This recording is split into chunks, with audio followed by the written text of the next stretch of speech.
Assalamualaikum warahmatullahi wabarakatuh. Waalaikumsalam warahmatullahi wabarakatuh.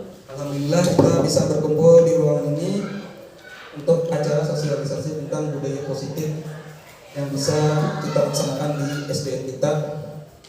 Perkenalkan, ulun Baikur Rahman, IDP Angkatan 8 SDN Batuwara 3, Kabupaten Wonosobo Utara. Agenda hari ini adalah satu, pembukaan. Yang kedua adalah penyampaian materi budaya positif. Yang ketiga kita akan berdiskusi. Yang keempat adalah refleksi. Tujuannya yang pertama adalah kita akan memahami konsep dari pendidikan menurut Ki Hajar Dewantara yang dihubungkan dengan budaya lingkungan positif yang berpihak kepada peserta didik atau murid. Yang kedua, melakukan evaluasi atau merefleksi tentang praktik disiplin dalam pendidikan. Secara umum mendapatkan pemahaman baru mengenai konsep disiplin positif yang menciptakan murid dengan profil pelajar Pancasila. Yang ketiga adalah memahami peran guru membangun budaya positif dengan menerapkan konsep disiplin positif dalam berinteraksi dengan murid. Itu tujuan umum secara umum. Secara khusus kita hari ini akan mendemonstrasikan bagaimana mengenai konsep budaya positif yang di dalam terdapat konsep perubahan paradigma, stimulus respon, atau dengan teori kontrol. Kemudian ada perilaku manusia, motivasi internal dan eksternal, keyakinan kelas, hukuman dan penghargaan, dan 5 kebutuhan manusia. Kemudian 5 porsi kontrol guru, dan kemudian segitiga restitusi. Selanjutnya nanti menerapkan bagaimana disiplin positif memerdekakan murid kita, menciptakan ekosistem sekolah yang aman dan berpihak pada anak. Selanjutnya menyusun langkah-langkah strategi efektif mewujudkan kolaborasi seluruh pemangku sekolah yang tercipta dengan budaya positif yang dapat mengembangkan karakter murid. Kemudian kita merefleksi dan kritis terhadap budaya sekolah yang senantiasa mengembangkan sesuai kebutuhan sosial emosional murid. Nah, sebelum kita memulai nanti ada pertanyaan pemantik, setuju atau kita tidak setuju. Yang pertama, hukuman dapat mendisiplinkan anak. Ya, setuju. Tidak setuju. Setuju. Setuju Ibu Siti Pak? Setuju? Ya, setuju. Ibu Muda? Hukuman anak tidak mesti. Tidak pasti. Ibu Penny? Tidak setuju. Selamat? Tidak setuju. Oke. Tidak setuju. Hukuman dapat mendisiplinkan anak. Tidak setuju. Pak Sari? Tidak setuju. Bapak Bauji? Sangat tidak setuju. Apakah hukuman dapat mendisiplinkan anak? Pertanyaan selanjutnya, apakah hukuman dengan hal positif seperti membaca, membersihkan halaman sekolah dapat meningkatkan disiplin anak? Ya, setuju atau tidak setuju kita deh? Hal positif. Misalnya kan menyapu disuruh, membersih WC kah, ada atau? Nah, kita lanjut.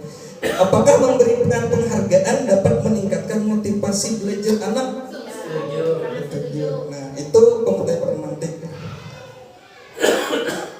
Materi hari ini adalah ada 6, yaitu pertama disiplin positif dengan nilai-nilai kebudayaan universal, teori motivasi, hukuman, penghargaan, restitusi. Yang selanjutnya nanti keyakinan kelas. Yang keempat adalah kebutuhan dasar manusia, dunia yang berkualitas. Kemudian restitusi, 5 posisi kontrol guru. Yang keenam restitusi, segitiga restitusi. Itu nanti yang ulun sampaikan nanti. Yang pertama materinya adalah disiplin positif, nilai-nilai kebajikan universal. Nah, sekarang ada pertanyaan, seandainya kita di tangan kita ini ada suatu benda yang berharga. Kita sebagai si A, ada 2 orang A dan B. Seandainya ada benda berharga, mungkin secara kata satu penting kita miliki kan, kemudian ada yang si B berupaya membujuk kita dengan mengancam, bisa juga menghardik, merayu, menyuap, apa saja. Menurut Bapak Ibu, kira-kira si A ini membuka tangan kah atau tetap menggenggam ya Pak?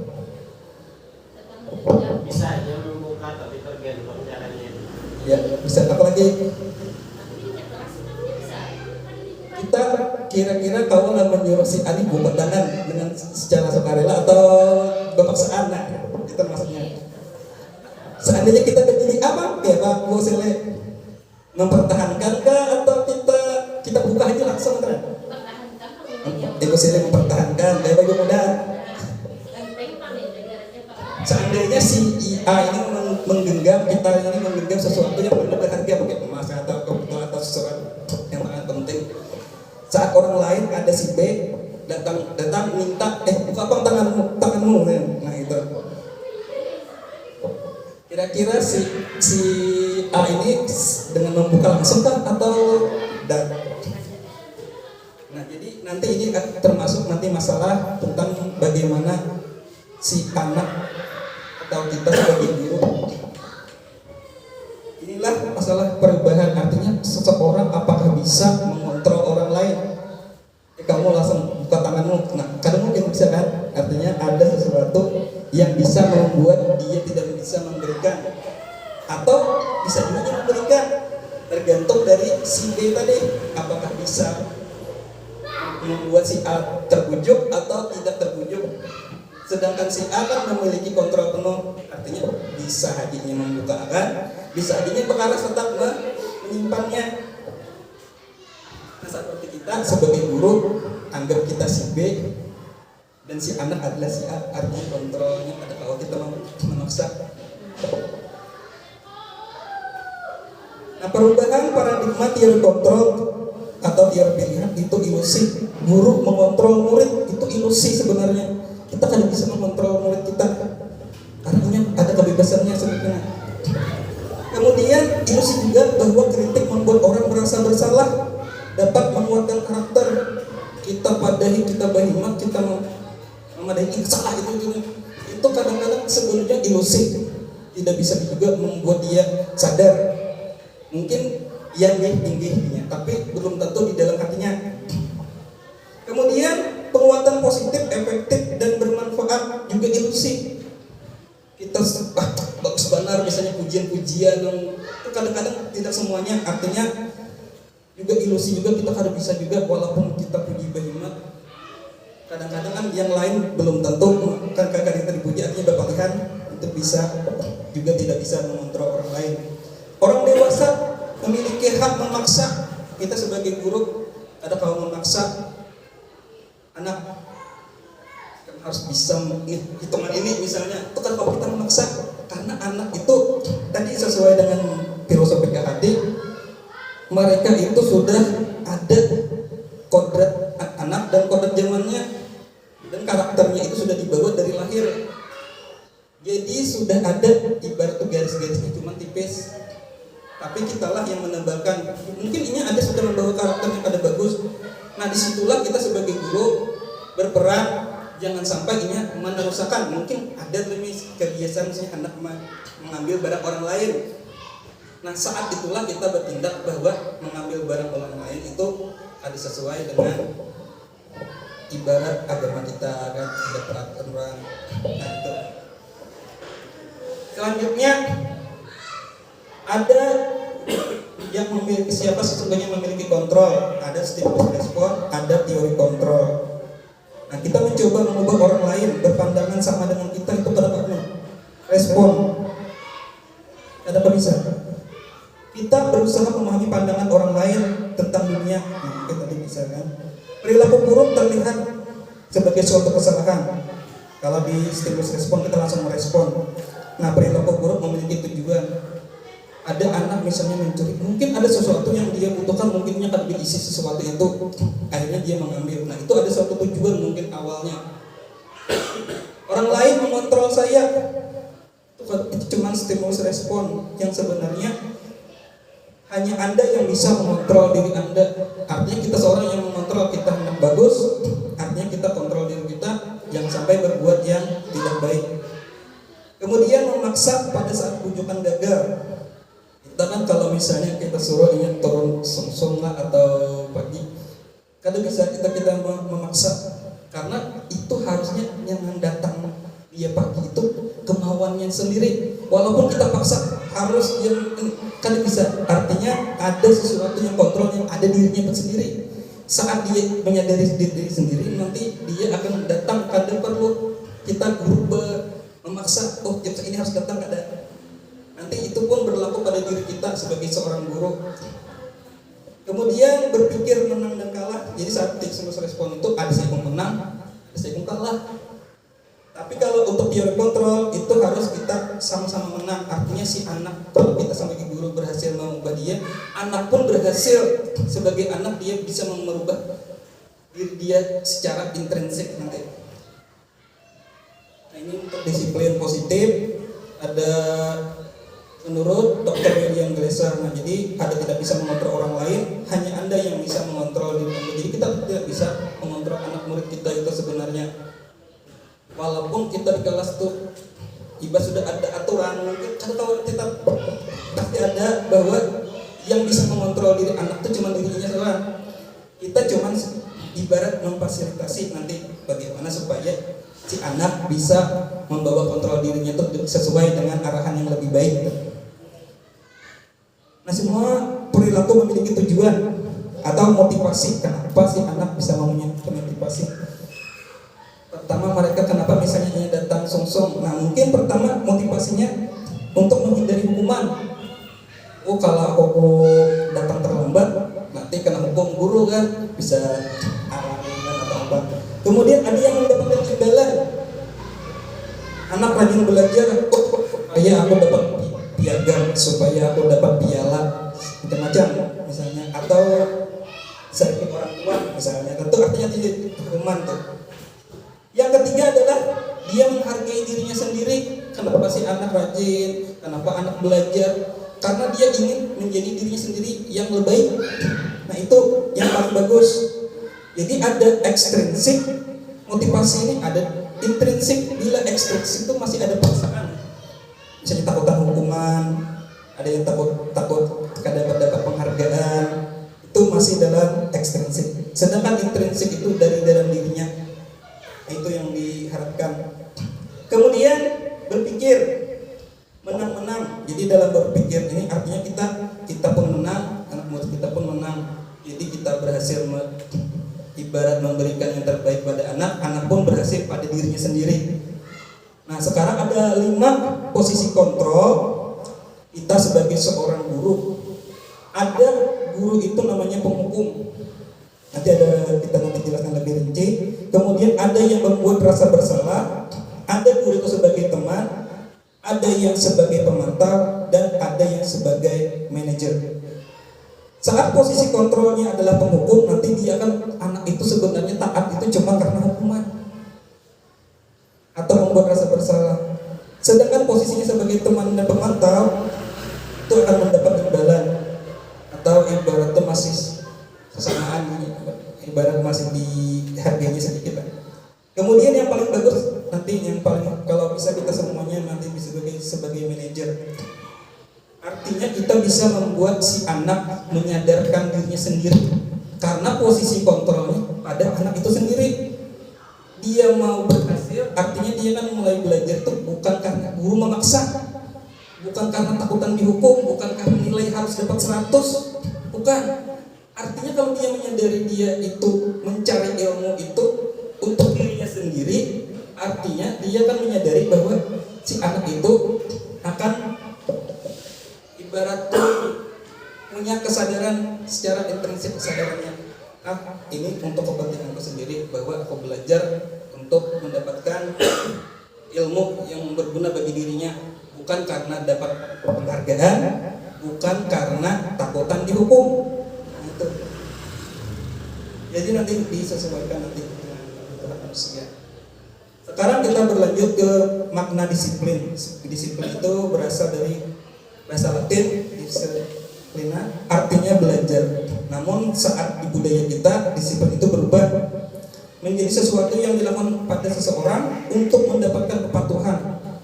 Jadi disiplin itu kalau sudah di budaya kita malah berubah menjadi sesuatu yang dapat kepatuhan. Padahal arti aslinya adalah belajar. Belajar aja artinya. Nah kecenderungan umum menghubungkan kata disiplin ini tidak nyaman. Di kelas itu kalau ada tulisan disiplin itu sebenarnya ada nyaman sama sekali. Tentang ini ada peraturan lah dalam situ. Jadi bukan dengan dihargai tapi mencapai suatu tujuan mulia. Nilai-nilai kebajikan universal juga kita pelajari tentang nanti kalau kita mempelajari value ketiga ya, atau profil pelajar Pancasila. Nah, nilai-nilai kebajikan ini nilai-nilai positif yang merupakan tujuan mulia yang ingin dicapai setiap individu, bersifat universal, umum, lintas bahasa, lintas suku bangsa, agama maupun latar belakang. Nah, dalam nilai-nilai kebajikan ini kalau di setiap anak Indonesia dikenal dengan namanya ketiga atau profil pelajar Pancasila. Yang pertama, beriman dan bertakwa kepada Tuhan Yang Maha Esa dan berakhlak mulia, mandiri, bernalar kritis, berkebinekaan global, bergotong royong dan kreatif. Ini yang diharapkan dari nilai-nilai supaya anak murid kita itu memiliki yang 5 ini, 6 kan? Materi kedua adalah motivasi, hukuman, penghargaan, dan restitusi. Ini yang sesuai dengan pertanyaan pemateri tadi. Nah, jadi teori motivasi perilaku ini ada tadi eksternal, ada internal. Kalau yang eksternal tadi karena takut hukuman, untuk menghindari hukuman. Jadi apa yang terjadi pada saya itu bila tidak melakukannya, takutan saya berpikiran, oh kalau aku kadang kerjakan PR, siapa tahu aku disuruh menulis tulisan banyak nih, yang nulis apa misalnya, atau bertambah. Ada juga karena imbalan. Kita kan misalnya ranking, ditulisi ranking, terus ada dapat piala, ada penghargaan. Itu juga masih dalam motivasi eksternal, artinya dari luar kita yang memberikan, bukan dari dalam diri si anak. Nah, berbeda dengan internal, tujuannya adalah untuk menghargai diri sendiri. Artinya dia menyadari bahwa dirinya ini berharga, maka perlu dia menyadarinya. Saya tidak akan menjadi orang yang seperti apa bila saya melakukannya. Oh, bila jujur, artinya dia kan bagus, artinya dalam kejujuran dia kan. Nah, sekarang ada dihukum oleh penghargaan, bahwa penghargaan pun berlaku sama dengan hukuman. Jadi penghargaan itu juga termasuk hukuman sekalinya. Dan walaupun baru saja juga mempelajari bahwa memang penghargaan ini seperti ibarat bisa bermata dua jalan, bisa sebagus baik, bisa juga nanti bersifat buruk. Mungkin bagi anak yang dengan prestasi bagus akademiknya mungkin mereka bangga, tapi bagi si anak yang mungkin kurang lah, malah menjadi ibarat tuh kada nyaman nyala. Aku kada ada juga nah, paling yang itu aja nang ranking jalan. Nah, itu artinya penghargaan kita pun bisa menjadi hukuman bagi anak yang lain. Saat itu bagi si anak yang mungkin yang ada prestasinya bagus, itu dia makin semangat, ya kan? Tapi saat untuk anak yang mungkin di bawah, itu mengecutkan semangatnya malah itu juga kena jawab seadanya kenyanya. Akhirnya dan seadanya tadi, akhirnya itu malah ibarat tuh menjeblokkan mentalnya atau motivasinya lah. Jadi penghargaan itu berlaku sama juga seperti hukuman. Meminta membujuk seseorang melakukan sesuatu dengan tujuan tertentu, itu juga termasuk membujuk. Nah, dorongan eksternal yang ada faktor ketergantungan, akhirnya biasanya untuk yang penghargaan ini terbatas, pengaruhnya cuma pendek, bisa juga dengan jangka panjang. Penghargaan menghukum juga bagi kita yang mungkin nilainya bagus, ya mungkin bangga kan. Tapi bagi yang tidak, itu terasa hukuman bagi dia kan. Oh, nanti aku kayak apa nih membawa rapotku ke rumah gitu nah. Merasa kayak dihakimi oleh orang tua, nanti kan hukuman juga bagi mereka. Jadi kalau ibarat ada oh itu kok si anak-anak dan penghargaan kamu kada, akhirnya kan dibandingkan kan. Apakah penghargaan nanti efektif atau tidak efektif, itu tadi tergantung. Apakah penghargaan merusak hubungan?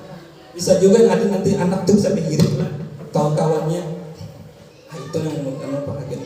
Akhirnya kan saling ada yang ada mengawani atau dicobain aja kan jadinya. Dihukum oleh penghargaan itu, penghargaan menurunkan kualitas. Kemudian penghargaan penghargaan mematikan kreativitas, penghargaan bisa mengurangi motivasi intrinsik. Maksudnya penghargaan di sinilah penghargaan yang terlalu, misalnya kan kayak di yang maju ya, misalnya dapat bintang. Itu kalau secara pertama memang bagus, jadi tapi jangkanya cuma jangka pendek. Ada terus-menerus, artinya motivasinya mungkin saat itu berbaris rapi, atau dia motivasinya mau mengejar terus karena tadi faktor bintang. Cuman ini berlaku mungkin untuk kelas yang rendah kan, kalau kita di SD atau TK itu memang masih perlu motivasi mereka supaya aku dapat bintang kan. Tapi saat mungkin sudah yang kelas tinggi mungkin tidak berlaku lagi kan. Kemudian bentuk kebajikan atau apresiasi adalah apresiasi ini pengakuan. Perlu diingat bahwa pengakuan itu secara khusus beri pengakuan secara pribadi, artinya saat dia itu kita ini mungkin bagus kan, saat kita mencakap itu jangan sampai ibarat saat terlalu disorot gitu kan, artinya kita langsung pribadi aja, oh sudah bagus, misalnya kita memari anak murid kita kan ini sudah baik, artinya langsung kalau tidak ada sampai misalnya memberi penghargaan itu langsung aja kalau orangnya kan kadang sampai di misalnya kan berlebihan, nah seperti itu. Kemudian memberikan pengakuan ke semua murid bisa bergantian. Nah, jadi kalau kita memberi pengakuan, oh sudah baik, kalaupun misalnya tulisannya masih belum bagus, oh sudah baik, ini hari ini bagus, bisa dipicu lagi misalnya, oh supaya lebih bagus lagi kayak apa.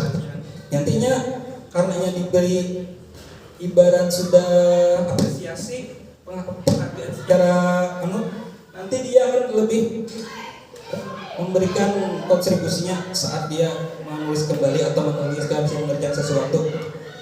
Tapi semuanya dapat jatah ibarat diberi komentar yang bagus, apresiasinya. Kemudian memberikan pengakuan secara konsisten, artinya hari ini memberikan penghargaan itu artinya dia pada hari ini aja tenang, tatarusan, konsisten, artinya kita berfokus pada prosesnya bukan pada hasil nilainya. Mungkin saat ini mungkinnya kan misalnya kita ulangan misalnya atau mengerjakan sesuatu mungkin salah semua, mungkin saat itu salah semua, tapi bukan berarti dia tidak mungkin salah jawabannya, tapi yang penting itu prosesnya yang diambil. Jadi prosesnya yang diambil saat pembelajaran itu, artinya dia mulai. Nah, contoh dari pengakuan apresiasi kebajikan yang pertama adalah kemarin saya perhatikan itu, kalau kita membuka-buka untuk memadainya kan, kemarin saya perhatikan kamu sudah ini kan sudah bagus. Nah, itu artinya kita memberikan langsung artinya. Nah, saya menghargai, terima kasih untuk kamu sudah berhasil mengerjakan sampai selesai. Jadi kita selalu memberikan apresiasi saat dia memberikan kerjaannya, walaupun kadang-kadang pekerjaan kan ada sopan baik, mungkin bisa salah atau benar atau kada pas, tapi tetap kita beri apresiasi supaya kadang mengejutkan semangatnya, walaupun salah tetap kita berikan. Nah, nilai kebajikan kita berempati yang besar, memberikan kepedulian dan merasa tanggung jawab, walaupun dia salah mengerjakan, yang penting dia sudah memiliki nilai tanggung jawab, oh mau mengerjakan. Kalau hasilnya kan kita tidak memandang hasilnya dulu, artinya prosesnya dulu yang diambil.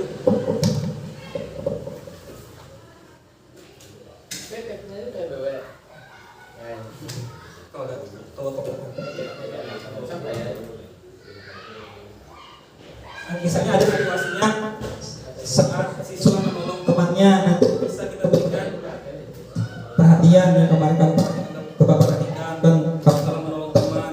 Saat kita ucap seperti itu pada si anak, itu dia semakin bangga. Oh, ada dirinya, artinya nilai saling empati atau saling menolong. Kalau kita membantu teman berkelompok, kita beri penghargaan pada anak yang mau membantu temannya saat mengerjakan kelompok. Misalnya kan ada kawannya dibantunya, nah si yang membantu itu disitulah kita memberikan apresiasi, penghargaan yang baik. Oh, kamu sudah bisa peduli dengan teman. Jadi nilai kepedulian itu yang diambil, walaupun nanti mungkin hasil dari presentasi atau anak jawaban itu mungkin kita kadang sesuai harapan kita, tapi dari apa yang kita lihat bahwa si anak mau peduli dengan teman, itu yang kita apresiasi. Kemudian saat anak misalnya mau kertas, mau bersih-bersih sendirinya, kadang kita suruh, saat itulah kita memberikan apresiasi. Mungkin waktu itu masih kotor, misalnya kita suruh anak mau membantu, atau dia memilih seorang waktu di halaman misalnya ada ribet, dia membersih teh kucing misalnya ada di sekitar, walaupun tadi disuruh guru, tapi saat itu disitulah tindakan kita sebagai guru memberikan apresiasi. Oh, ini sangat bagus bahwa kamu telah memiliki rasa tanggung jawab, kan artinya. Nah, kita berterima kasih kepadanya. Saat kita berterima kasih itulah dia mungkin memunculkan rasa bangga dalam dirinya. Akhirnya dia terbangkitkanlah motivasi dari intrinsiknya atau dari dalam dirinya sendiri. Nah, ada pertanyaan, nah membedakan antara tadi pembedaan hukum sama konsekuensi. Yang pertama, kita baca tulisannya lah. Mencatat 100 kali di dalam buku, saya tidak akan terlambat lagi karena terlambat ke sekolah. Ibu Sidik ya, apa sih maksudnya? Termasuk hukuman ke konsekuensi kan?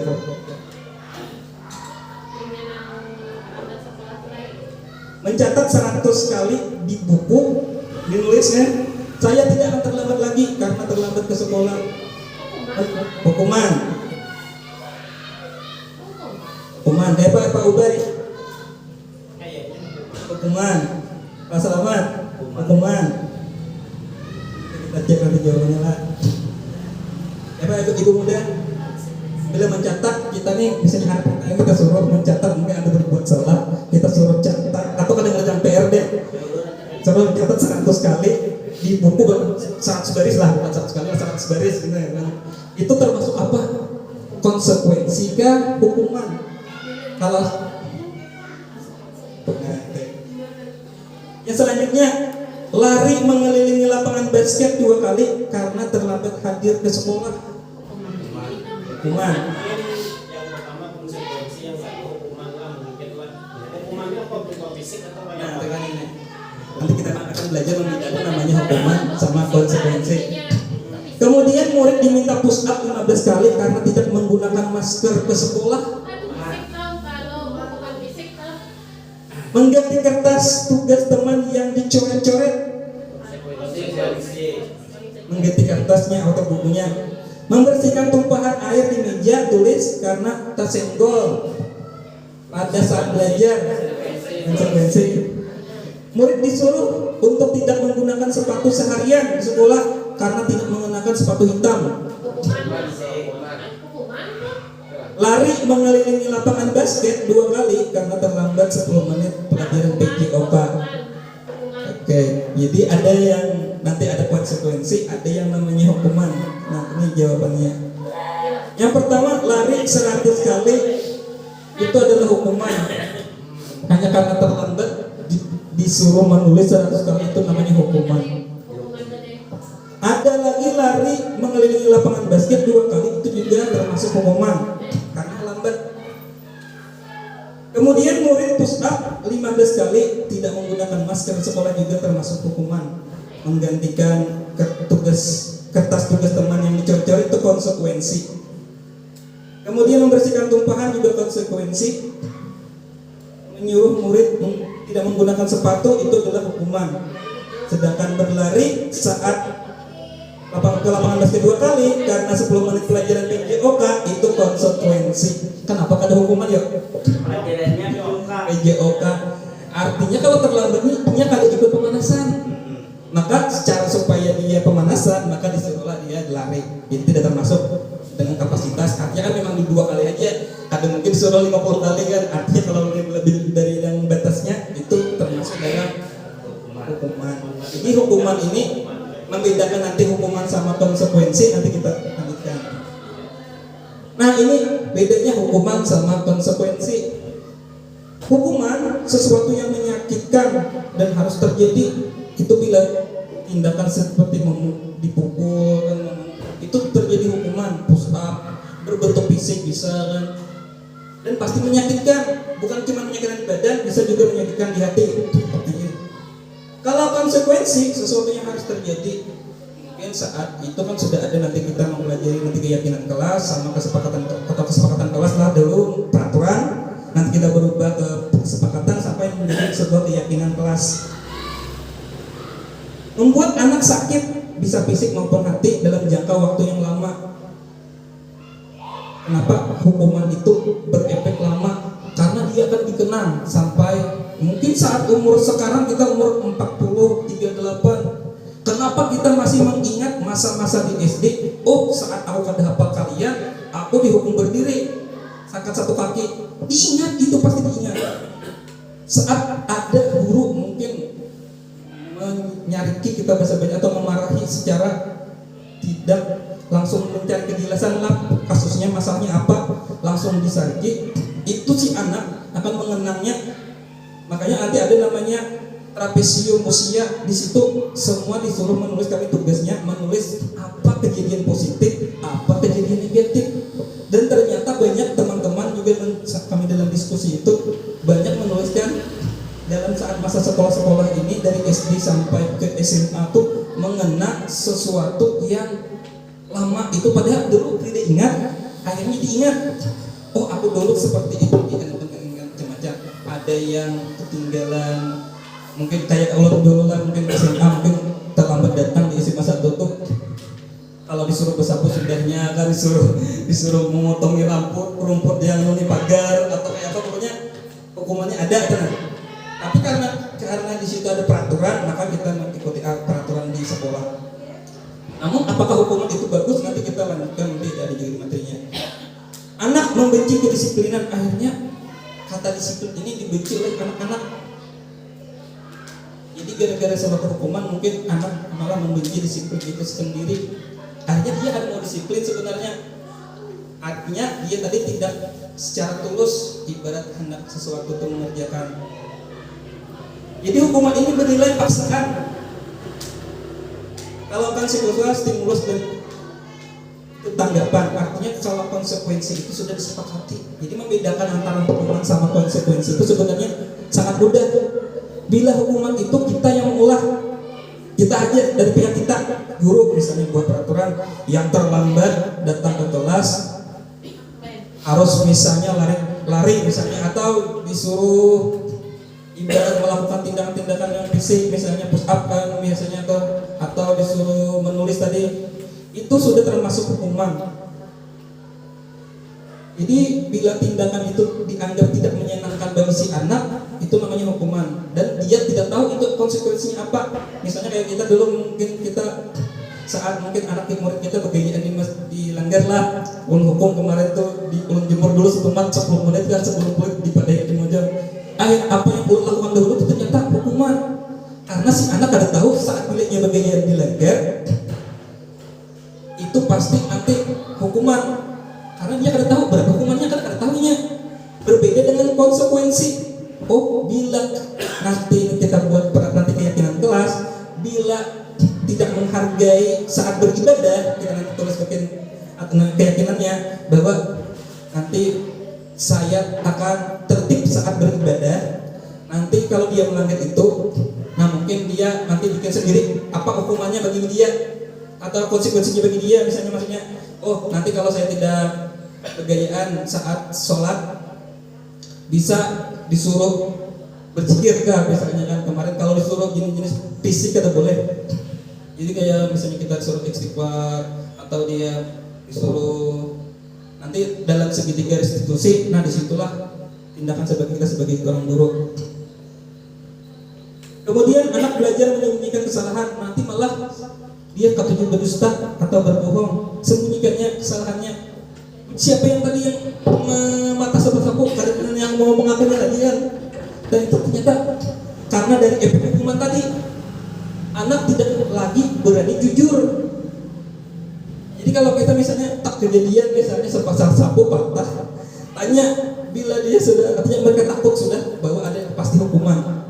Padahal kalau kita mau menyadarkan dia sebenarnya apa yang kita lakukan nanti supaya menanamkan nilai kejujuran, artinya suatu kejujuran mungkin ada konsekuensinya, tapi kan dia menyadari bahwa itu tindakan nanti salah.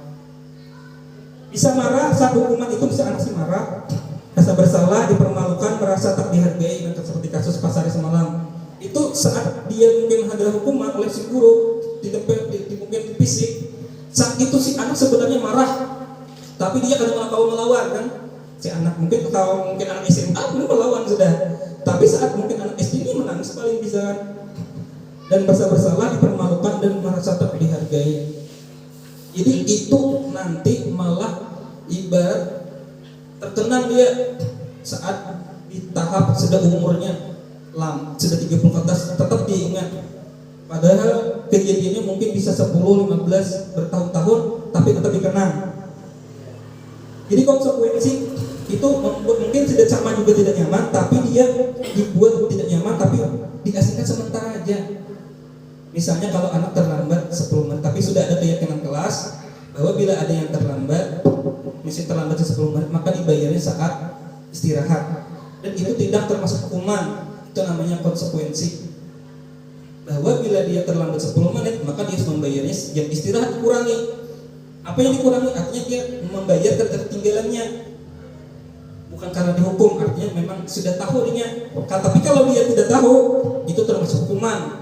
Bila sudah tahu tapi tetap melanggar, itu sudah konsekuensi. Sudah tahu dah bahwa terlambat datangnya sampai ini kesepakatannya kelas. Artinya bila dia masih ibarat melanggar, maka dia diberi konsekuensi yang dibuat dia sendiri nanti pada keyakinan kelas kita. Nah sekarang dalam itu adalah restitusi. Apa yang ulun kemarin praktekkan di saat di kantor itu kita masuk dalam restitusi. Nah, nanti ada namanya segitiga restitusi. Nah pengertian dari restitusi adalah proses menciptakan kondisi bagi murid untuk memperbaiki kesalahan mereka, sehingga mereka bisa kembali pada kelompok mereka dengan karakter yang lebih kuat, artinya menjadi lebih baik. Karena kadang-kadang anak tuh dimarahi malah ini kadang-kadang ada terima kan. Mungkin dia merasa tidak bersalah, akhirnya malah apa yang kita nasihati pada anak itu kadang masuk ke hatinya itu kan. Akhirnya terbaiknya masih seperti itu. Jadi dalam tindakan restitusi ini kita mengembalikan dulu supaya sebenarnya kesadaran bahwa kesalahan itu datang dari dirinya sendiri, bukan karena kita hukum, bukan karena kita beri imbalan, bukan karena orang lain, tapi pada dirinya sendiri. Nah, jadi dalam itu adalah prosesnya kolaboratif, mengajarkan murid untuk mencari solusi masalah mereka, membantu mereka berpikir tentang orang seperti apa yang mereka inginkan menjadi tujuan mulianya. Nah, bagaimana mereka harus memperlakukan orang lain. Disitulah maksud dari restitusi.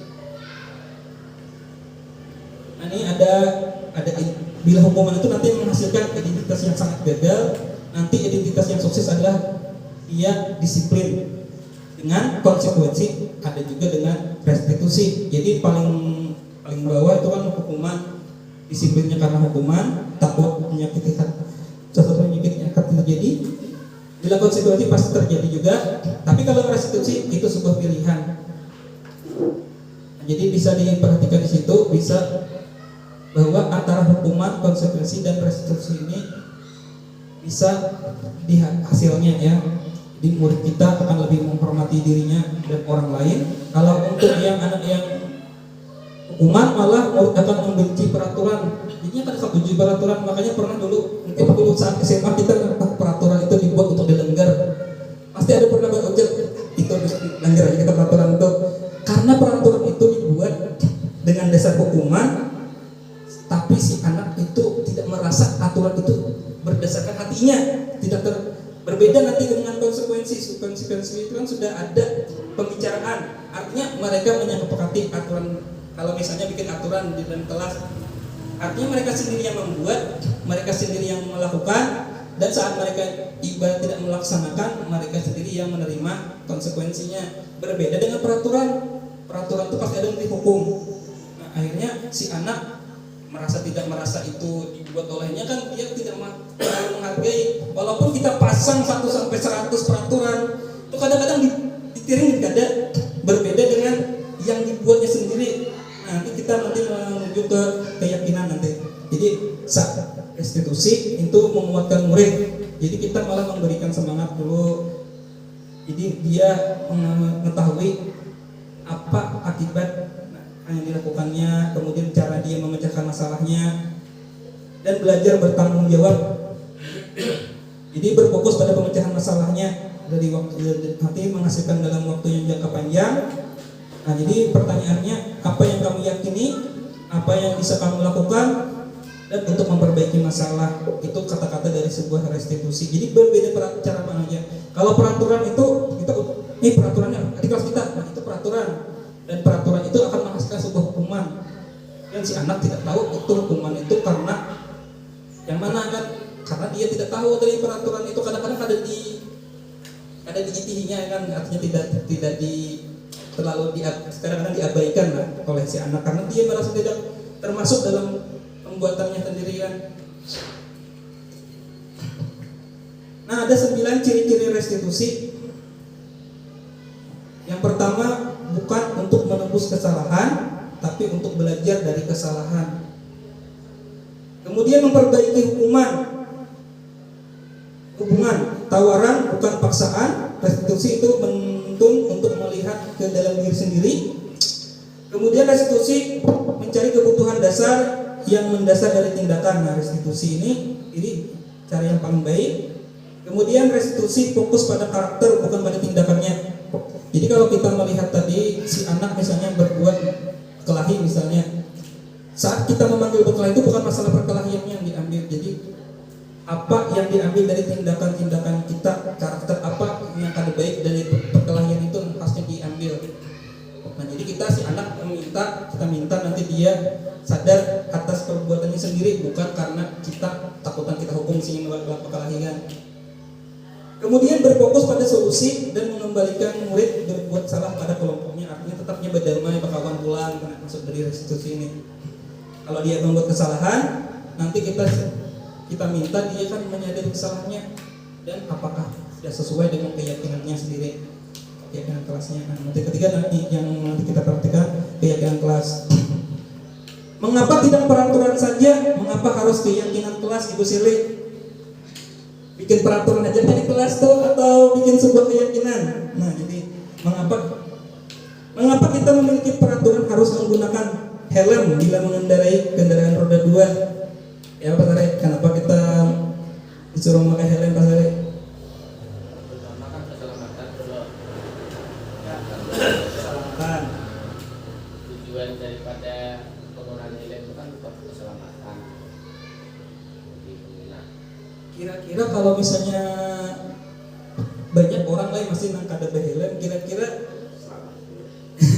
selamatnya selamat. Nah, artinya ada penyebab orang memakai helm. Satu, karena dia sudah tahu menghargai dirinya sendiri. Oh, pakai helm ini kalau tak ibarat kalau sesuatu terjadi kan kepala yang dilindungi kan. Tapi bagi yang memakai helm karena takut ada polisi, takut ada ditilang aja. Artinya saat dia kada ada polisi mungkin ya kada pakai helm aja kan kada apa juga. Nah, itu artinya ada kesadaran diri, ada yang kesadaran karena eksternal dari faktor luar. Polisi kemudian ada atau CCTV yang ini bahan langsung kan. Nah, itu karena tadi kalau kesadaran diri walaupun parkir kadang-kadang memakai helm, ya kalau artinya memang menyadari menghargai dirinya. Pertanyaan kedua, mengapa kita memiliki peraturan harus datang tepat waktu pada saat bekerja? Mengapa Pak Ubay? Mengapa kita memiliki peraturan harus tepat waktu pada saat bekerja, Pak Ubay? Mengapa kita harus memiliki peraturan?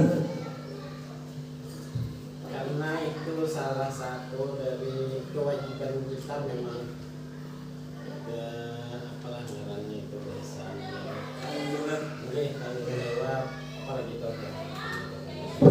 Jadi kalau kita misalnya tadi disiplin waktu kerja, ada karena aplikasi SIM, ada yang memang datang seorang oh aplikasi ini sebagai ibaratkan aja, ada yang memang artinya kan ada motivasinya. Kalau kita masih takutan tadi pakai aplikasi SIM, mungkin itu masih eksternal, berbeda dengan datang sendirinya tanpa aplikasi SIM kadang tetap datang sendiri. Nah, saat itu namanya motivasi internal atau keyakinan dari diri sendiri, bukan karena tadi paksaan aplikasi kan. Nah, itu termasuk dalam eksternal kalau kita karena takutan kawan bapak kepala. Nah itu dalam eksternal masih. Tapi kalau saat kesadaran motivasinya dalam internal, ibarat bapak datang ke kanda dulu kan, artinya kita tetap datang ke sekolah itu kan. Itulah untuk membedakan antara peraturan sama nanti keyakinan. Nah sekarang yang pertama adalah sebelumnya kita di kelas itu adalah namanya peraturan kelas, nanti bisa dibuat oleh sekolah langsung. Pakai sepatu hitam, pakai kaos kaki putih, baju merah, baju putih, celana merah. Itu semua adalah termasuk dalam peraturan.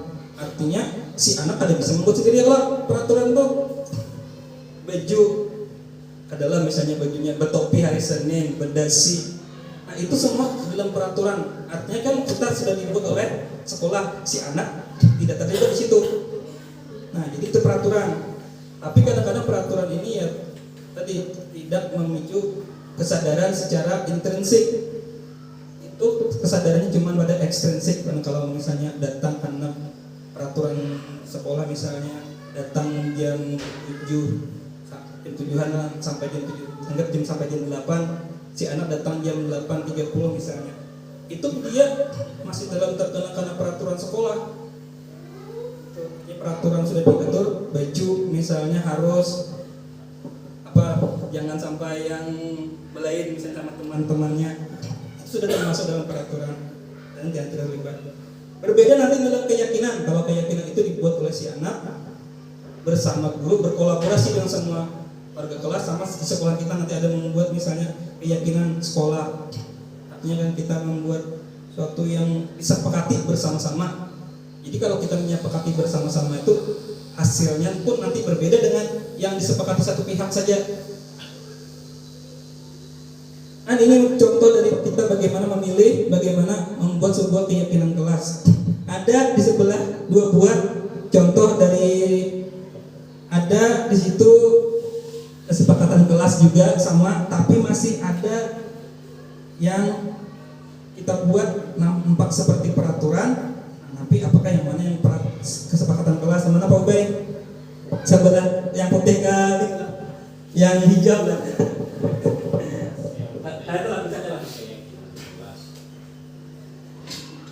Di sebelah MTK ada yang sebelahnya SD lah, ada yang berwarna hijau, tulisannya datang tepat waktu, mengucapkan salam, kemudian menjaga kebersihan sekolah, berdoa sebelum dan sesudah kegiatan, aktif dalam pembelajaran, tertib. Yang sebelahnya, kami guru dan murid yang saling menyayangi, kami murid yang semangat belajar, kami murid yang peduli dengan teman-teman. Kira-kira kalau menjadi kesepakatan menjadi sebuah keyakinan, yang mana keyakinan kelas? Kami guru dan murid yang saling menyayangi, kami murid yang peduli dengan teman-teman. Kami murid yang semangat belajar. Yang mana lagi yang keyakinan menurut Pian dari yang sebelah kiri atau sebelah kanan tuh? Sama aja sebenarnya itu para. Ini masih dalam bentuk kesepakatan, tapi masih belum dalam bentuk keyakinan. Menjaga kebersihan sekolah, Menjaga kebersihan sekolah. Nah, datang tepat waktu, mengucapkan salam. itu aja dulu cerita. Ya. Kayak Mas Red, yang mana menurut yang keyakinan kelas? Hari Pak. Nomor yang putih dan Yang A B C itu. Ayo Pak. Itu Pak. Kemudian ya Pak, dari yang mana? Ini kesepakatan kelas nih dari kelas masing-masing. Yang mana yang nanti menurut keyakinan itu sebuah kelas, keyakinan sebuah kelas? Itu keduanya di kanannya Sama aja Pak, dipilih. ya dipilih. Yang mana menurut Pian itu menjadi sebuah keyakinan kelas?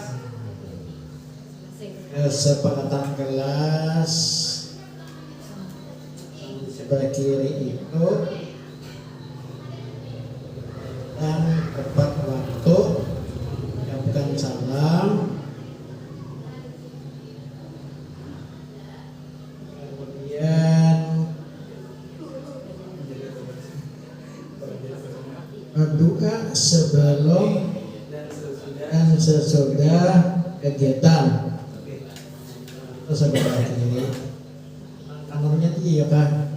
Nah, ini kesepakatan kelas juga ya. Nah, Nah, jadi bisa jadi contoh saat kita membuat kesepakatan di kelas kita kan. kami guru dan murid yang saling menyayangi. Kemudian kami murid yang peduli dengan teman-teman. Gitu. Jadi yang contoh ini termasuk dalam kesepakatan kelas. Jadi bersama-sama sama dengan siswa mereka membuat kesepakatan sendiri. Dahulu peraturan, kalau peraturan tuh lebih pada guru aja yang membuat satu pihak. Berbeda dengan kesepakatan itu dibuat bersama-sama. Namun apakah si anak nanti meyakininya? Nah, nanti dibuatlah sebuah keyakinan. Artinya nih masih belum dipres lagi. Dan sifat keyakinan kelas itu kada terlihat dan ibarat tuh secara umum kata-katanya itu masih. Nah, nanti dibuat kalau ibarat datang tepat waktu, mengucapkan salam, menjaga kebersihan sekolah, berdoa dan sebelum sesudah kegiatan, aktif dalam pembelajaran, tertib. Ini masih dalam kesepakatan. Tapi saat kita membuat sebuah keyakinan, nanti bentuknya seperti yang kayak gini nih. Nah, jadi bersepakat mereka bila kami semangat murid yang semangat belajar. Nah, saat murid semangat belajar, artinya pasti dia datang tepat waktu. Sudah di sini. Kami guru dan murid yang saling menyayangi. Tadi mungkin lagi guru menyakiti murid atau murid melawan guru. Jadi di situ artinya dari kata-kata yang ada ini, walaupun kada banyak, tapi di situ si anak bisa merasapi bahwa itu keyakinan dari dirinya yang diolah oleh si anak itu sendiri bersama-sama berkolaborasi. Kami murid yang peduli dengan teman-teman. Artinya saat dia peduli, mungkin saat itu kalau dia mau berbuat nakal misalnya atau mengganggu teman, maka dia sudah mengingkari kesepakatan keyakinan yang tadi bahwa dia bilangnya peduli tapi mengganggu teman misalnya kan. Nah, itu sudah dia langgar. Artinya kan disinilah kita bagaimana membuat anak memiliki keyakinan pada kelasnya. Artinya peraturan-peraturan yang ada dipres lagi menjadi sebuah keyakinan. Nah, nanti itulah yang kita nanti buat. Nah, cara membuatnya nanti di sini yang pertama adalah mencari dulu yang bisanya kita langsung berdiskusi dengan anak. Mau bikin sebuah peraturan dulu, peraturan bisa terlihat, terdengar dan berperilaku. Misalnya kan datang tidak terlambat. Kalau datang terlambat, tidak terlambat itu terlihatkah? Tidak terlihatkah? Ini ada kemungkinan ini terlihat, terdengar, berperilaku. Terlihat. Ini habis jam sudah. Halus-halus ini kada terjelas. Jadi kalau melihat dari rasa hormat itu bisa dilihat, terlihat anak hormat itu kayak apa? Mungkin dia menyapa kan masuk tersenyum, terlihat tuh. Tapi saat dia menolong orang lain, terlihat juga lah. Nah, kada terlihat kayak apa? Misalnya dia mengerjakan dengan sungguh-sungguh, berperilaku, itu pastinya ditulis nanti kita buat sebuah. Jadi bisa menghormati, tidak menghormati orang lain nanti kita. Jadi yang materi-materinya ini menghormati cara bekerja dan diterima dan dimiliki. Jadi saat teman misalnya kita kesepakatan kelasnya menghargai, kan menghargai itu bisa terlihat, bisa terdengar. Kalau terdengar kan menyapa, nah, terdengar suaranya. Kalau dia terlihat mungkin tersenyum, ibarat kawan gurunya atau muridnya. Kalau berperilaku, nanti dia misalnya mengerjakan tugas dengan penuh tanggung jawab, misalnya mengerjakan tugas sampai selesai, itu perilakunya. Menolong, perilaku juga.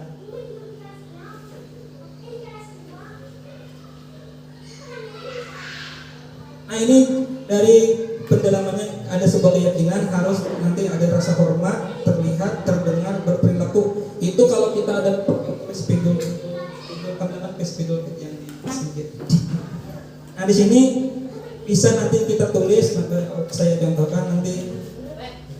Nah, nampak seperti karena identitas yang satunya.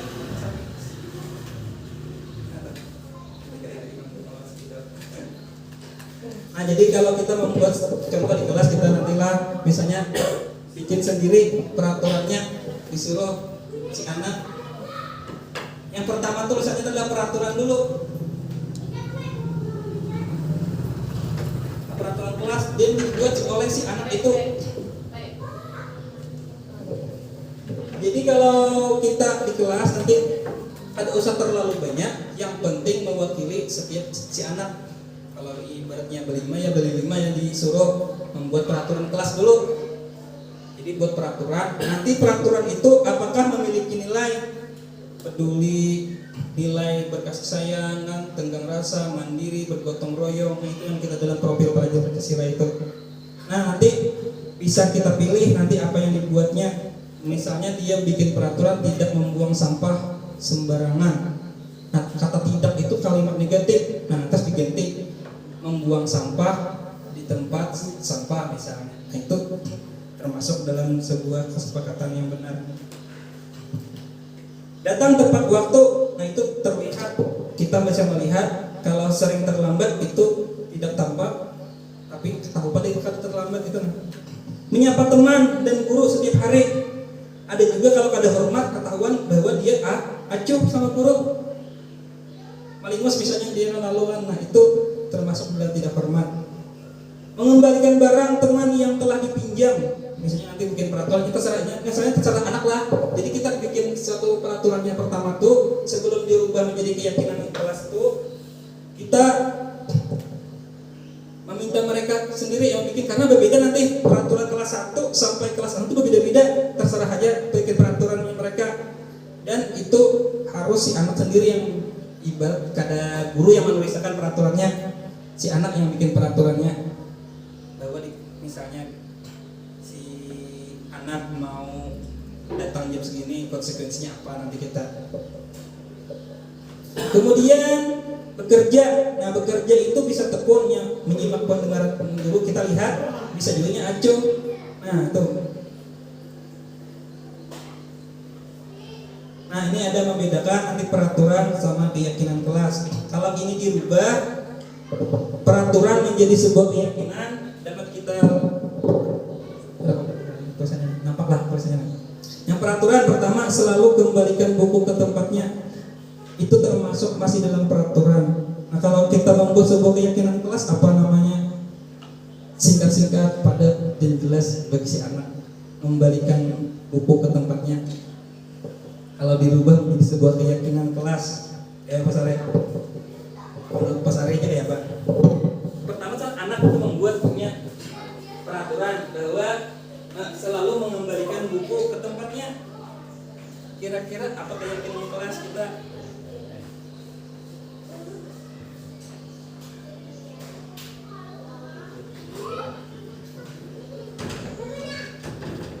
Kayak bertanggung jawab kan, karena harus di-press lagi nih. Selalu mengembalikan buku ke tempatnya itu termasuk dalam peraturan, dirubah menjadi keyakinan kelas. Ini anak yang bikin lo kan, pertama kata-kata ini kan anak bikin. Namun kan masih belum ada boleh menggunakan kata negatifnya. Jadi supaya si anak terpicu, kalau selalu mengembalikan buku ke tempatnya, nah dirubah menjadi sebuah keyakinan. Kira-kira apa Sare?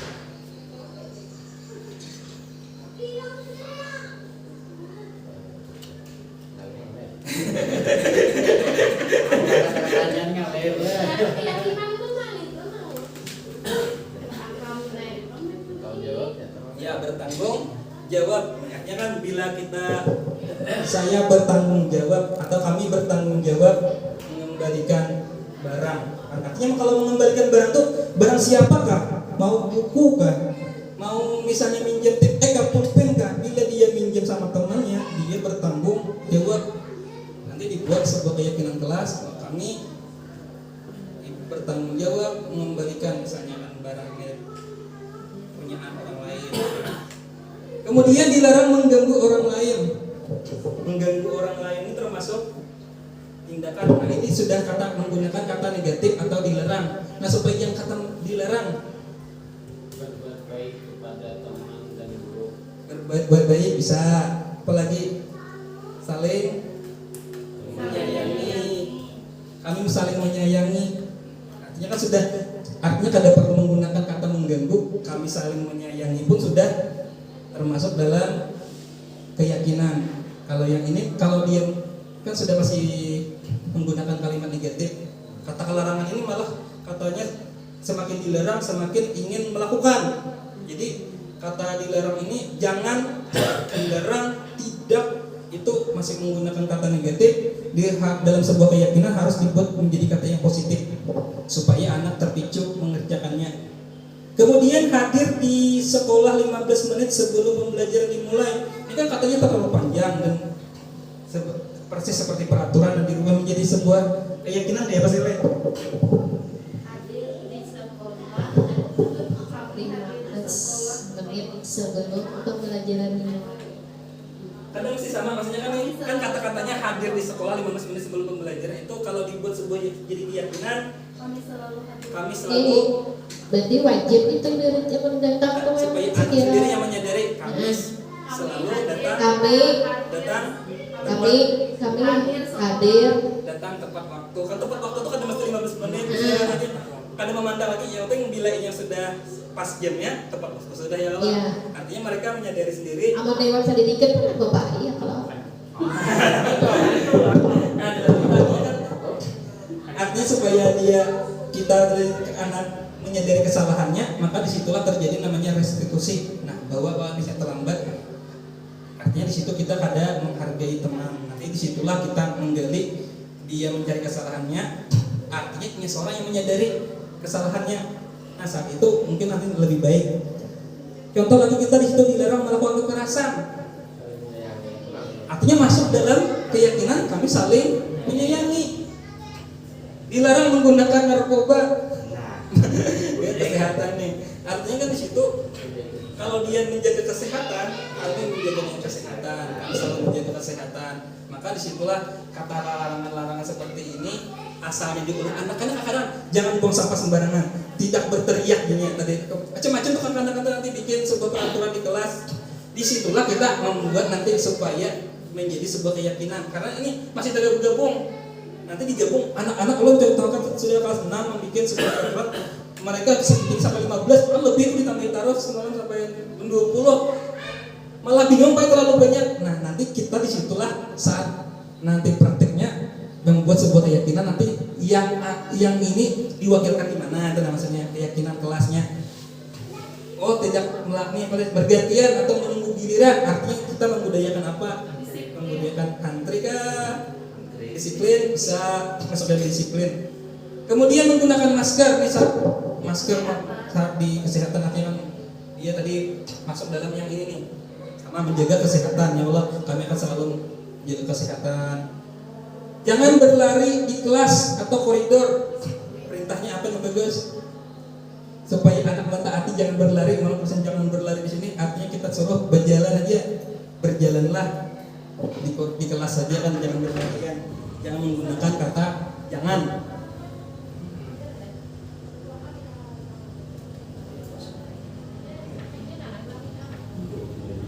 Kita menjawab nanti menghormati orang lain, keyakinan yang diambil bisa menghormati orang lain, berkomitmen. Nah, kalau untuk dilarang melakukan kekerasan itu nanti menghormati orang lain termasuk dalam katanya menggunakan kata keselamatan, kesehatan. Untuk yang narkoba tadi menghormati orang lain, bersabar, antri, kesehatan, keselamatan dan keamanan. Kalau berlari tadi yang kekerasan. Nanti berikutnya adalah keempat, kebutuhan manusia dan dunia yang berkualitas. Nah, kebutuhan dari anak sama kita semuanya manusia ada 5. Yang pertama adalah bertahan hidup.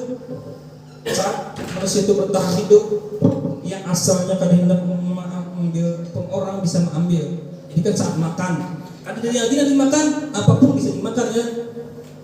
Itulah yang pertama dari kebutuhan manusia.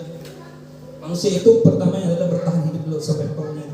Kemudian ada kebebasan. Ini berlakulah bagi semuanya, bukan cuma anak-anak atau orang tua, sama semuaan. Jadi manusia itu punya namanya kebutuhan kebebasan.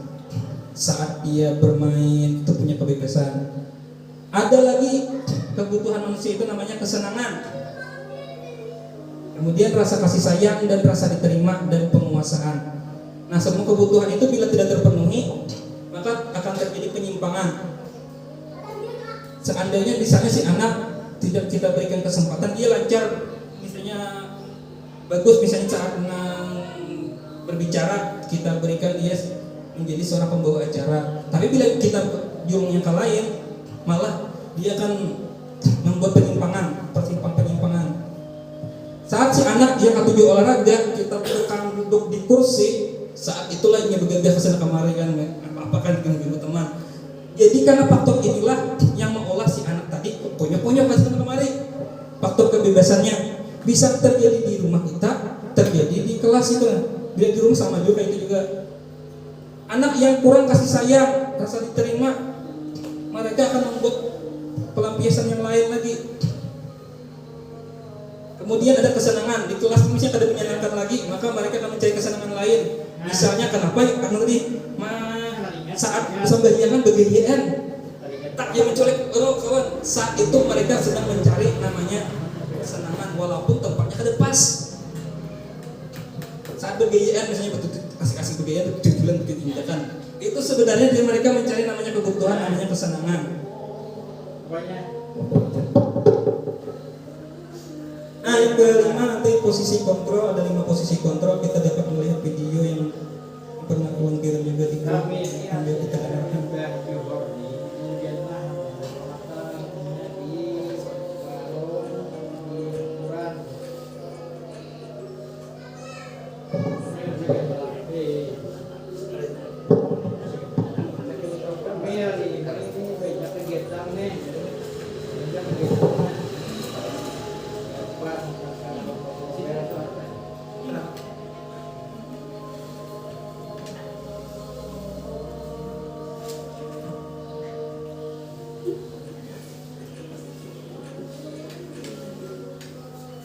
Hari ini si anak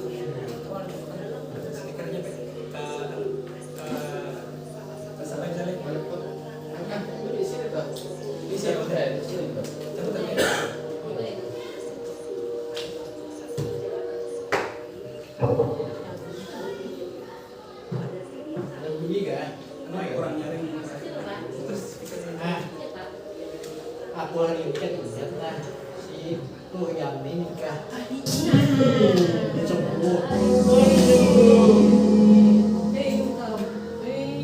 Lima posisi kontrol itu adalah: 1. Posisi penghukum, 2. Posisi pembuat merasa bersalah, 3. Posisi teman, 4. Posisi pemantau atau monitor, dan 5. Posisi manajer.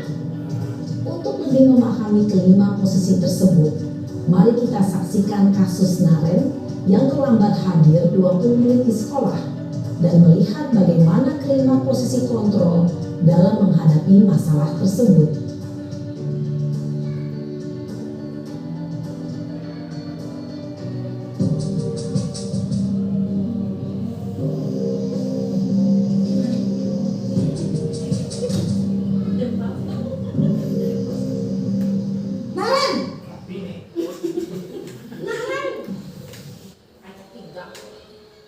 Kenapa ibu? Selalu terlambat. Pasti terlambat. Maaf bu, saya Apa? Apa lagi? Kapan sih kamu tidak terlambat? Pasti kulit. Kalian kamu jadi anak? saya Dasar pemalas. Gak kapok-kapok sih kamu. Pak kali terlambat. Lapangan basket 2 kali. saya harus ke lapangan basket bu. Ibu, beraninya jawab. Lambat masih berani jawab pula. Keliling lapangan basket 5 kali sekalian, biar kapok. Cepat. Lapangan basket. Hukum biasanya berbicara dengan nada tinggi, menghardik, menunjuk-nunjuk, menyakiti, dan menyindir. Hukuman bisa berupa fisik maupun psikis. Ibu dan bapak guru hebat. Dampak yang terjadi pada murid ketika guru berada pada posisi penghukum adalah murid cenderung akan memberontak, bahkan menyimpan dendam.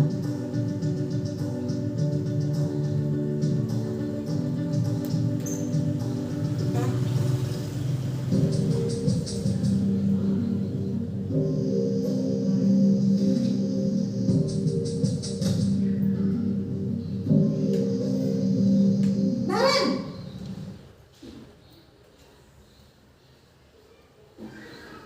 Bu, Naren. Apa terlambat lagi, Nak? Naren. Ya, bikin ibu susah ya. Terlambat lagi. Nanti ibu yang ditegur bapak kepala sekolah, Nak. Disangka ibu tidak bisa membina kamu. Gimana ini? Duh, Gusti Naren. Kamu suka ya kalau ibu ditegur bapak kepala sekolah? Terus, sekarang ibu harus tulis apa ini di buku absen? Ini kamu sudah sering terlambat loh. Apa coba? maaf Bu, maaf sekali. Lain kali jangan bikin ibu susah lagi ya, Nak ya. Kuat lagi kalau kamu begini terus. Bisa jantungan kalau ibu ditegur bapak kepala sekolah. Kelas. Maaf ya Bu, maaf sekali. Membuat rasa bersalah berbicara dengan nada tenang, cenderung lembut. Namun kata-kata yang diutarakan membuat murid merasa menjadi orang yang gagal, memandang buruk dirinya sendiri, merasa tidak berharga, dan tidak sanggup membahagiakan orang lain. Ketika guru mengambil posisi pembuat rasa bersalah, murid akan menganggap dirinya yang bersalah dan ia akan menyimpan emosi negatif tersebut di dalam dirinya.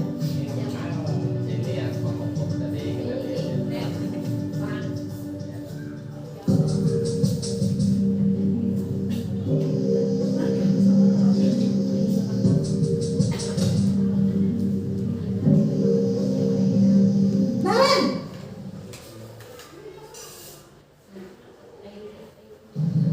Selamat pagi Bu. sudah jam berapa ini, Nak? Terlambat lagi ya, sayang. Iya Bu, habis ibu saya lupa bangunkan saya Bu. Kamu malah menyalahkan ibu kamu. Anak yang larinya paling kencang. Kok terlambat sih?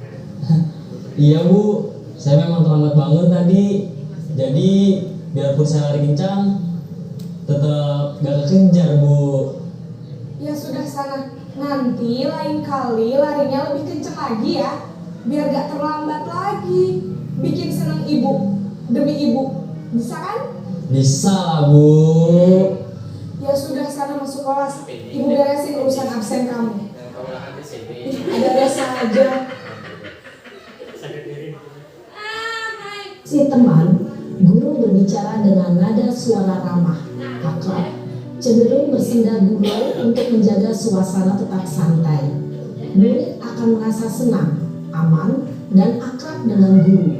Identitas yang tercipta adalah identitas sukses atau berhasil. Namun, perlu diingat, karena ini masih dorongan eksternal, maka ada faktor ketergantungan dari murid kepada orang tertentu. Di sini guru absennya, sehingga di lain waktu murid bisa berperilaku baik, namun hanya kepada orang-orang tertentu saja.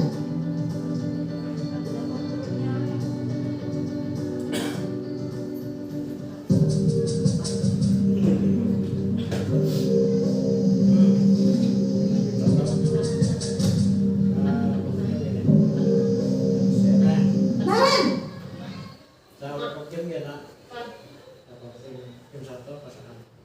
Bu, kan sekolah kita tentang jam berapa kita harus masuk sekolah, Nak? harus di sekolah jam 7 Bu. Iya betul, sekarang sudah jam 7.20. Naren sudah tahu konsekuensinya jika terlambat hadir. Paham Bu, saya harus tinggal kelas pas jam istirahat selama 20 menit. Iya benar, konsekuensinya demikian. Jadi nanti jam 9.30 pas istirahat, kamu harus tinggal di kelas kerjakan tugas tambahan untuk ketertinggalan kamu, ya. Baik Bu. Atau mengandalkan penghitungan atau data untuk mengontrol murid. Guru mengarahkan murid berdasarkan peraturan dan konsekuensi. Seorang pemantau menunjukkan bahasa tubuh dan ekspresi wajah yang datar dan cenderung formal.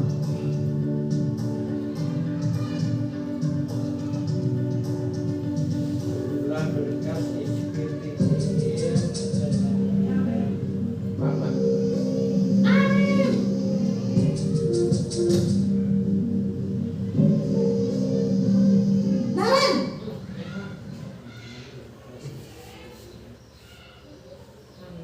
Bu, Naren, saya terlambat. iya, sekolah masuknya jam 7, sekarang sudah jam 7.20. Jadi sekarang bagaimana ini, Naren? Maaf Bu, saya lupa setel alarm saya semalam. Baiklah, menurut kamu, keyakinan sekolah yang mana yang perlu kamu tingkatkan?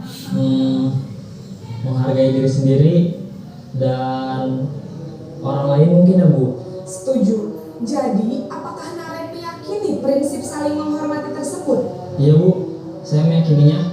Apakah Naren bersedia memperbaiki masalah keterlambatan ini? Bersedia Bu. Bagaimana kamu akan perbaiki masalah keterlambatan ini? Untuk tidak lupa menyetel alarm saya Bu. Baik, kalau Naren lupa menyetel alarm di rumah, ada orang yang kira-kira bisa bantu mengingatkan tidak? Ada Bu. Kak Emma. Ada lagi selain Kak Emma? Selain Kak Emma, ada ibu saya. Baik, jadi yang mengingatkan Naren adalah Kak Emma dan ibu kamu, ya? Akan mulai setel alarm kapan nih, Naren? Setelah pulang sekolah, akan segera saya lakukan. Baik, jadi Naren akan setel alarm untuk bangun besok pagi dan akan diingatkan oleh kakak dan ibunda Naren, ya? Mungkin perlu dilakukan, Naren? Gak terlambat bangun lagi. Tidak ada Bu. Baik, Naren, terima kasih untuk kerjasama kamu. Sekarang kamu perlu kembali ke kelas untuk belajar. Baik Bu, terima kasih. Manager adalah posisi kontrol yang disarankan untuk membimbing murid memiliki sikap disiplin yang positif, yaitu murid yang mandiri, bertanggung jawab, dan dapat memecahkan masalah. Tujuan dari posisi ini adalah agar murid dapat berefleksi atas tindakannya. Guru akan dengan tulus memberikan pertanyaan-pertanyaan bermakna, sehingga membuat murid dapat belajar dari kesalahannya dan mencari sebuah solusi untuk menyelesaikannya. Ibu dan bapak guru hebat, setelah mengamati adegan kelima posisi kontrol tadi, kira-kira posisi mana yang paling ideal? Posisi mana yang dapat menunjang motivasi intrinsik murid? Ya, tentu posisi manajer. Posisi ini memang posisi ideal yang ingin dituju setiap pendidik. Pada posisi inilah, guru dapat menerapkan disiplin positif yang berpihak pada murid, yang memerdekakan murid. Perjalanan seorang pendidik tentunya tidak mudah untuk sampai pada posisi seorang manajer. Namun, tujuan kita pasti, yaitu menciptakan murid-murid yang mandiri, merdeka, dan bertanggung jawab. Semoga penggambaran 5 posisi kontrol yang telah diperlihatkan ini dapat menjadi ajang refleksi bagi kita semua, agar dapat terus mengasah dan menerapkan disiplin positif yang memerdekakan murid. Mari terus berlatih dan bersemangat. Selamat menerapkan. Salam dan bahagia Ibu dan Bapak Guru hebat.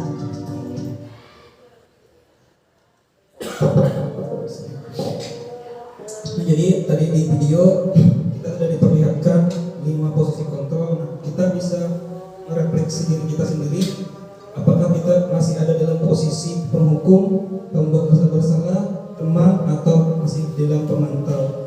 Nanti kalau kita sudah semua-semuanya sama belajar, bahkan walaupun juga masih dalam tahap belajar, karena kadang-kadang kita sadarlah kita kadang-kadang bisa jadi penghukum, bisa juga saat itu bisa berubah menjadi merasa bersalah untuk anak, bisa kadang-kadang menjadi teman, bisa juga kita menjadi pemantau.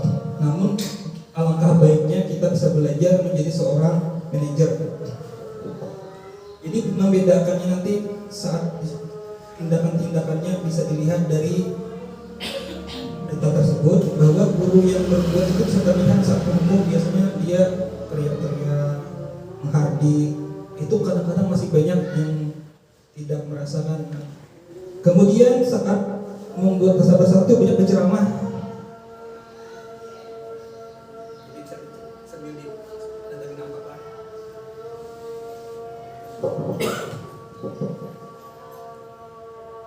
Kemudian bisa dilihat sambil kita lihat ini azan lah.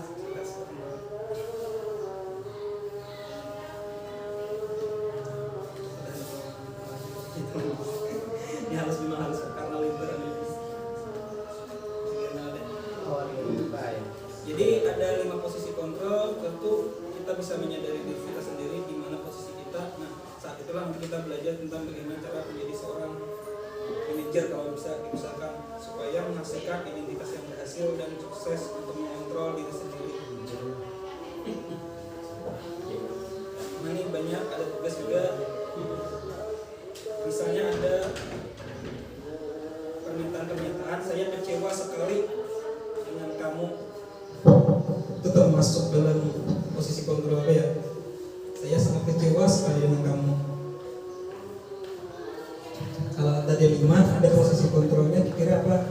Membuat rasa bersalah. Jadi kita kalau saat menghadapi anak, usahakan jangan sampai kita mengucapkan kecewa sama anak. Itu sudah termasuk dalam posisi membuat rasa bersalah si anak.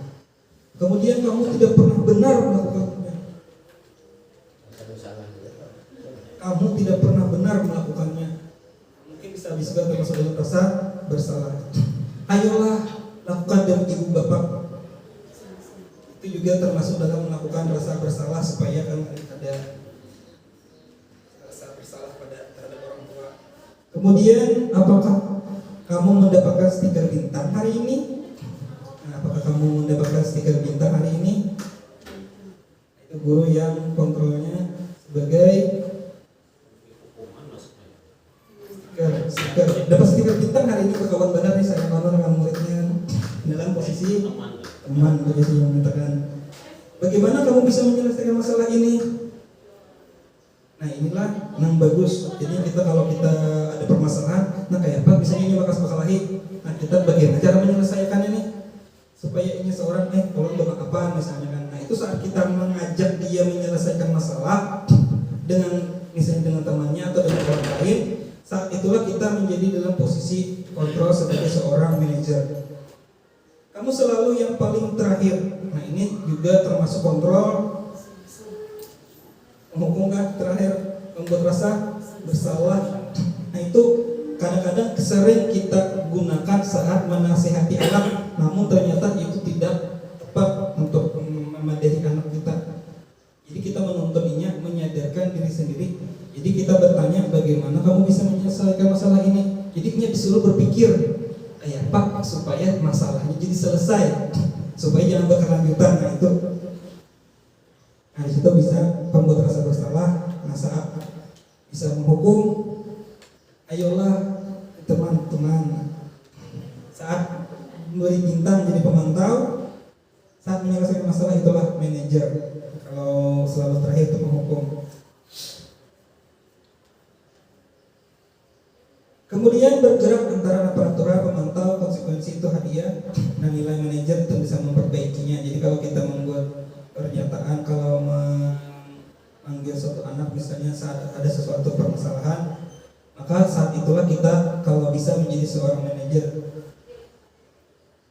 Nah, jadi segitiga nanti materinya adalah segitiga restitusi. Nah, segitiga restitusi ini yang pertama adalah menstabilkan identitas si anaknya itu, ditenangkan dahulu. Jadi ada dalam segitiga restitusi memanggil dari anak kalau ada permasalahan. Yang pertama adalah menstabilkan identitasnya. Kita memberikan pernyataan, setiap orang pasti pernah melakukan kesalahan, jadi kita pandiri dulu. Kemudian kamu bukan satu-satunya pernah melakukan ini. Misalnya kalau kita tadi ada anak yang terlambat, nah jadi bukan cuma kamu yang pernah terlambat, Bapak pun juga pernah terlambat. Artinya kita menyamakan kita pun pernah melakukan suatu kesalahan. Jadi kada si anak Bapak juga pernah salah, jadi kan artinya mereka sudah merasa nyenang sarek, mungkin menyarek kan bisa kita stabilkan. Bisa sambil bercakap kita permasalahannya apa tadi, mencari penyebabnya kan. Jangan sampai kita membuatnya terasa bersalah. Nah itu artinya dalam stabilkan itu kita menggali supaya si anak ibarat tuh stabil saat kita bawa atau kita ajak berdiskusi, berwawancara. Kemudian yang kedua, memvalidasi kebutuhannya atau kesalahan yang pernah dilakukan itu apa. Adakah cara yang lebih efektif untuk mendapatkan apa yang kamu butuhkan? Kamu tentu punya alasan mengapa kamu melakukan itu. Jadi tadi misalnya mengatakan kenapa jadi berkelahi?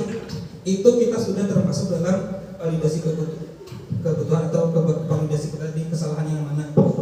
Jadi setelahnya anaknya stabil, sudah tenang, kita suruh apa tadi jadi sampai anak, oh ini kayak ini baiknya mah ulun misalnya kan. Nah saat itu kita melakukan validasi, apakah kejadian itu jujur kan? Kita cek dulu. Jadi alasannya apa, mengapa sampai melakukan itu? Oh ini meniru ulun pak, ini mengambil buku ulun misalnya, ini mengambil macam-macam si anak nanti kalau kita yang berkadu. Nah saat itulah kita melakukan segitiga restitusi, tahap memvalidasi bahwa itu memang valid kejadiannya kan. Nah jangan sampai kita kan kadang-kadang mendengar satu pihak aja. Nah, jadi kan kita validasi dulu kejadiannya. Kemudian baru kita tanyakan apakah yang dilakukannya itu sesuai dengan kesepakatan atau keyakinan kelasnya. Misalnya tadinya berkelahi, sesuailah berkelahi itu dengan keyakinan kelas kita. Padahal keyakinan kelas kita apa? Sampai kita tanyakan. Kalau keyakinan kelas kita saling menyayangi dengan guru dan teman. Artinya sesuai. Lalu kita gali terus sampai menyadari, oh saya harusnya seperti ini, saya lebih menghargai teman. Nah itu yang maksud dari restitusi itu, bahwa si anak dia menyadari secara intrinsik atau dari dalam dirinya dia berbuat salah dan siap, ibarat ada konsekuensi, mungkin membayar konsekuensinya kan. Saat dia bisa sadar dengan baik, itulah edukasi yang sukses yang diharapkan dari sebuah restitusi. Jadi kalau anak sekalian sampainya menjadi dendam tadi yang kawan-kawan, nah itu yang maksudnya di sini. Artinya kita mengajak bermaafan sudah, tapi dalam prosesnya tadi kita kada boleh sampai si anak dipersalahkan langsung, ya Allah. Artinya kita buat bahwa kita pernah melakukan kesalahan. Artinya si anak pun artinya meyakini, oh kalau itu salah jangan sampai diulangi lagi ya Allah. Nah, itu maksudnya dari segi restitusi. Jadi kadang sampai misalnya, kamu terlambat hari ini, misalnya ada kasus anak terlambat, nah kita kalau langsung memponis terlambat itu salah. Walaupun itu salah kan terlambat. Nah jadi saat kita kenapa jadi terlambat? Oh ada anak terlambat ini baik alasannya. Nah jadi kita tanyakan lagi ke berikutnya. Nah kalau terlambat itu sesuailah dengan keyakinan yang disepakati sudah. Bila ini tidak sesuai, nah terus kita gali darinya. Kayak apa cara mengatasi supaya jangan terlambat lagi nih? Jadi isinya misalnya menyeting alarm, bisa minta bantuan orang tuanya membanguni.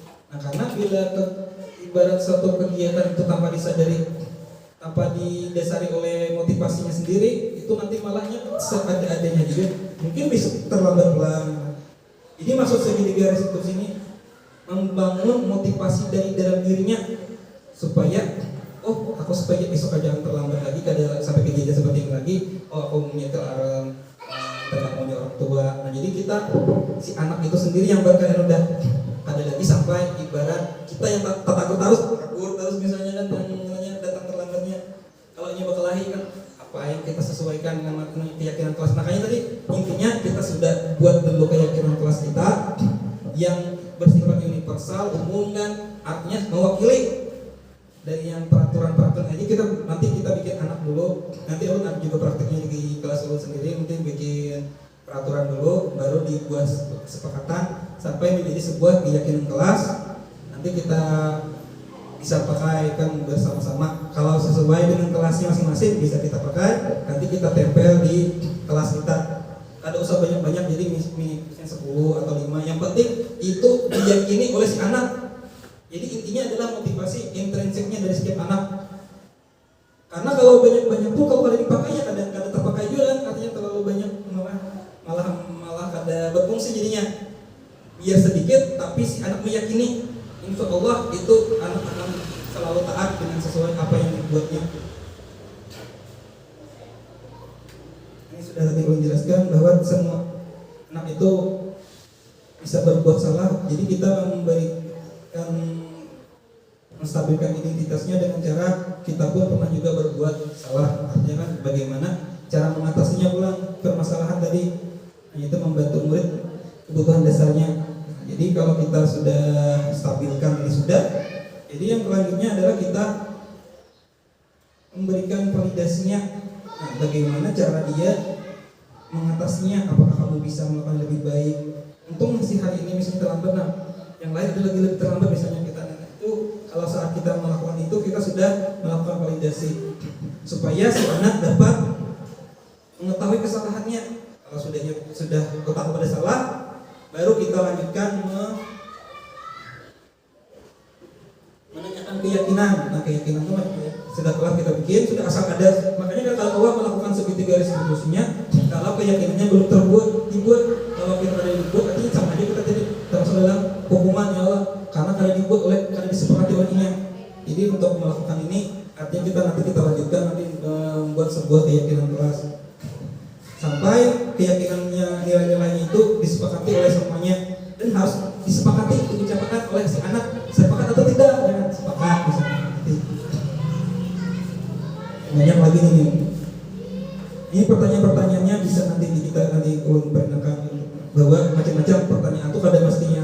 Yang penting dari 3 tahap itu kita mulai menstabilkan. Yang penting sudah stabil. Yang kedua memvalidasinya bahwa tindakan itu kada bagus kan, sudah salah dan tidak sesuai kesepakatan. Yang terakhir dia disuruh membuat sendiri kesadaran tentang keyakinan kelasnya. Nah, itu yang penting.